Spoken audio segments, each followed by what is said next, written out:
진짜로 믿으면 하나님이 계시다라는 겁니다. 천국이 있기 때문입니다. 하나님이 계신 것과 천국이 있다는 것을 너가 진짜 믿으면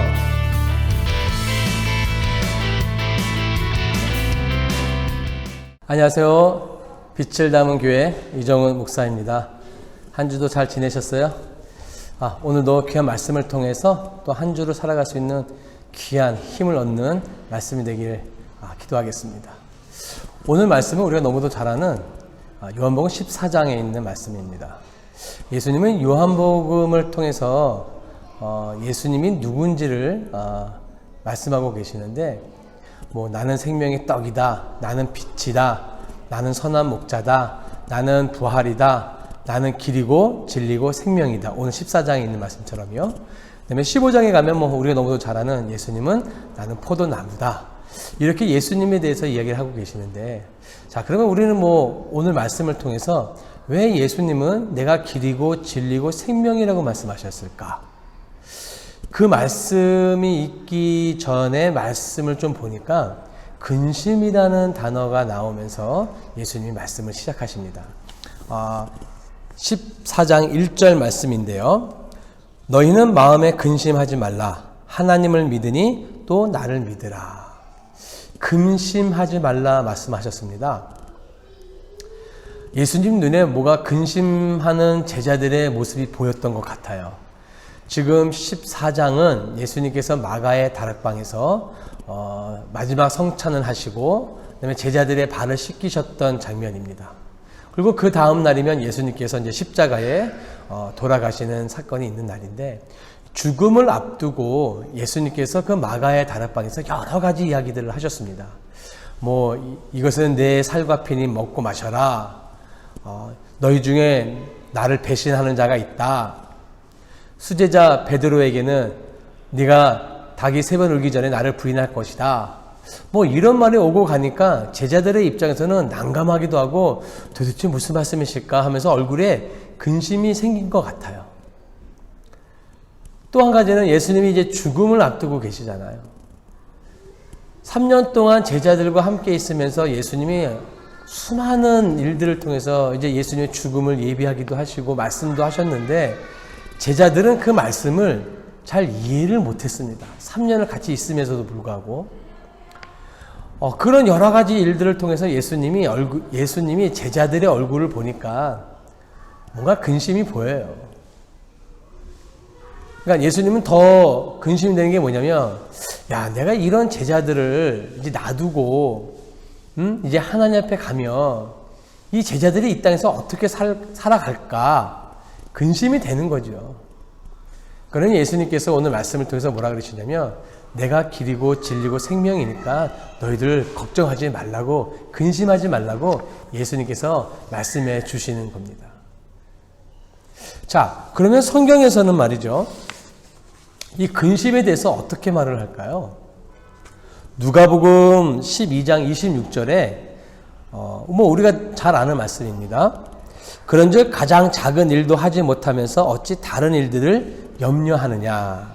29절에 너희는 무엇을 먹을까 무엇을 마실까 하여 구하지 말며 근심하지도 말라. 31절에 다만 너희는 그의 나라를 구하라. 그리하면 이런 것들을 너희에게 더하시리라. 여러분 그런 이야기 많이 들으셨죠? 어느 분이 책을 쓰셨는데, 우리 인간이 근심하는 것 중에 4%만 정말 심사숙고해서 고민해야 할 것이고, 나머지는 우리가 걱정한들, 그 다음에 다 벌써 벌어진 일이기에 근심을 해도 해결할 수 있는 그런 것이 없다라는 거죠. 그러니까 100가지 중에 4가지 정도만 어떻게 보면 우리가 정말로 심사숙고해서 고민해야 될 거라는 거예요. 근데 그 4가지마저도 우리가 해결할 수 있는 게 어디 있겠어요. 그러니까 성경에서도 근심에 대해서 뭐라고 말씀하시냐면, 작은 일도 하지 못하면서 어찌 다른 이들을 염려하느냐. 왜 근심하느냐 이거죠. 그러니까 근심하지 말고 너희는 무엇을 먹을까, 무엇을 마실까, 무엇을 구할까 염려하지 말고, 근심하지 말고 먼저 그의 나라와 그의 의를 구하라 라고 말씀을 하셨어요. 그러니까 근심을 해결할 수 있는 해답이 예수님께 있다라는 거죠. 그러니까 오늘 요한복음 14장을 통해서 그 근심을 해결할 수 있는 방법, 내가 곧 길이고 진리고 생명이니까 예수님을 통해서 문제 해결을 하라고 하는 거죠. 그러면 좀 더 구체적으로 우리가 깊이 들어가서 성경은 이 근심을 왜 하지 말라 할까? 어떤 근거가 있어야지만이 우리가 이 땅을 살아가면서 근심이 없는 사람이 어디 있어요. 그러나 근심이 내게 밀려올 때에도 우리가 이것을 믿고 우리가 이것을 내 마음에 두면 우리가 그 근심에서 벗어날 수 있다는 거죠.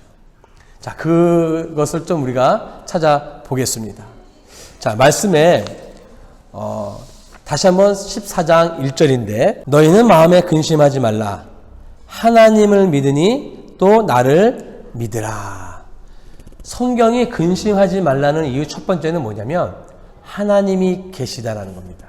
너무 당연한가요? 그 너무 당연하게 믿을 수 있는 게 복입니다, 여러분. 이 세상에는 하나님이 안 계시다고 말하는 이들이 너무도 많습니다. 하나님을 어떻게 믿느냐 이거죠. 안 보이는 하나님을 어떻게 믿느냐 이거예요. 근데 우리는 그 하나님이 믿어져요. 왜요? 성령님이 그것을 믿게 해주셨기 때문에 그렇습니다. 감사한 일이죠. 그 하나님이 계시니까 너희는 근심 걱정하지 말라는 겁니다. 여러분, 창세기 1장 1절에 보면 태초에 하나님이 천지를 창조하시느니라. 그러니까 성경 처음에 첫 절이 하나님은 뭐 존재하신다 이렇게 시작하지 아니하고 하나님이 하신 일을 먼저 이야기를 하고 있습니다. 왜냐하면 하나님은 스스로 계신 분이고 존재하셨는 분이시기 때문에 그 존재에 대해서 우리가 물음표를 달고 계시냐 안 계시냐 그런 고민을 근심을 할 이유가 없다는 거죠. 그러니 성경도 처음 시작을 하나님이 하신 일을 시작으로 이야기를 하고 있습니다. 성경에서는 분명히 얘기하고 있습니다. 하나님이 계시기 때문에 그렇다는 겁니다. 그러니까 이것이 성경에 보면은 이런 말씀이 있죠. 시편 14편 1절에 어리석은 자는 그의 마음에 이르기를 하나님이 없다 하는도다. 어리석은 자들. 여러분 우리 모두 어리석은 자가 되지 않기를 바랍니다. 두 번째로 14장 요한복음 14장 2절 말씀인데 내 아버지 집에 거할 곳이 많도다. 그렇지 않으면 너희에게 일렀으리라. 내가 너희를 위하여 거처를 예비하러 가노라. 뭐 쉽게 얘기해서 예수님께서 천국을 준비하러 가신다는 거잖아요. 그렇다고 뭐 지금 여러분 천국이 없기 때문에 예수님이 준비하러 가는 게 아니라 제자들뿐만 아니라 이 세상의 모든 인간들이 죽음 이해를 걱정을 하잖아요. 그러나 천국을 믿는 자들에게는 그 죽음 이유가 걱정이 되지가 않습니다. 다시 말해서 근심하지 말아야 할 이유 중에 하나가 뭐냐면 두 번째는 천국이 있기 때문에 그렇습니다. 그 천국으로 갈 수 있는 그 길이 누구예요? 예수님이시라는 거예요. 그러니까 예수님이 계속 말씀하시는 거죠. 내가 곧 길이고 진리고 생명이라는 겁니다. 여러분 하늘나라라는 것 제가 언젠가 한번 말씀을 드렸던 건데 저도 어느 목사님께서 이 부분에 대해서 이야기를 해주셨을 때 제 마음속에 참 감동이 돼서 제가 좀 잘 묵상하고 있는 건데 하늘나라, 천국 우리가 천국 하면은 그냥 죽음 다음에 가는 그곳 그것만 생각을 하는데 그것만 천국이라고 여긴다고 한다면 100점 만점에 10점밖에 되지 않습니다. 성경에서는 천국은 마치 이와 같다라고 하시면서 예수님이 비유하신 게 참 많이 있어요. 다시 말씀드리면 천국을 이 땅에서도 맛볼 수 있다라는 겁니다. 어떻게요? 우리가 천국을 하나님 나라, 하늘나라라 그러잖아요. 그러니까 하나님이 계신 곳이 어디죠? 어디든지 계신 곳이잖아요. 그래서 우리가 주기도문에 보면은 하늘에 계신 우리 아버지여 라고 할 때 그 하늘을 스카이라고 하지 않고 헤븐이라고 합니다. 그러니까 하늘이라는 것은 어디서든지 볼 수 있는 곳이잖아요. 그 어디든지 계신 하나님이 미치는 영향, 그러니까 주권이라는 게 한 나라의 대통령이, 예를 들어서 우리나라의 대통령은 우리나라의 땅에서의 주권만 허용이 되는 거잖아요. 그걸 가지고 주권이라고 하잖아요. 다시 말해 하나님의 주권이라는 것은 하나님이 어디든지 계시니까 하나님의 영향력이 미치는 곳은 곧 뭐라? 하늘, 나라. 곧 천국이라는 거죠. 그냥 죽음 다음에 가는 것도 천국이지만 이 땅에서도 그 천국을 맛보면서 살 수 있다는 거죠. 지금 여러분들이 계신 그곳이 하나님이 계시는 곳이고 하나님의 주권이 있는 곳이라고 한다면 그 자리도 여러분 천국입니다. 그 천국은 어떤 느낌이냐면요. 독사굴에 어린아이가 손을 넣어도 물지 않는, 사자가 어린 양과 뛰노는. 그러니까 이 땅에서는 우리가 상상할 수 없는 일인데 이 땅에서 그런 일들이 있는 곳이 있다는 거예요. 그래서 천국은 마치 이와 같으니 지난 시간에 말씀드렸던 것처럼 포도 주인과 같다 그랬어요. 포도 주인이 어떤 마음이라 그랬죠? 그때 포도 주인의 마음은 자기 이익만 챙기기 위해서, 자기 사업만을 위해서 포도원을 가꾸는 사람이 아니라 포도원을 가꾸는 이유는 그 포도원에서 일하는 자들에게 품삯을 주고 싶어서 일하는 주인이라는 거예요. 그러니까 이런 것이 있는 곳이 천국이라는 거예요. 근데 오늘날은 그런 곳이 흔치가 않잖아요. 우리 그리스도인들이 그런 천국을 만들어 가야 됩니다. 여러분들이 있는 곳이 천국이 되게 만드셔야 돼요. 그러나 여러분, 우리가 이 땅에서 근심하지 말라고 예수님께서 말씀하시면서 내가 길이고 진리고 생명이니까 나를 통해서 하나님이 계신 것과 천국이 있다는 것을 너가 진짜 믿으면 너가 근심할 필요가 없다라는 거예요. 근심하지 말라는 거예요. 우리가 이 땅에 살아가면서 근심 안 할 수는 없죠. 특별히 코로나 때문에 예수 믿는 사람이나 예수 믿지 않는 사람이나 많은 어려움을 겪고 있습니다. 그러나 똑같은 환경 가운데 있지만 예수 믿는 사람들과 믿지 않는 사람들의 차이는 뭘까요? 그 속에서 예수 믿는 사람들은 천국이 있음을, 하나님이 계심을 어떻게 보여주냐 이거예요. 너는 근심하지 말고 구하고 찾고 두드리래요. 뭘 위해서?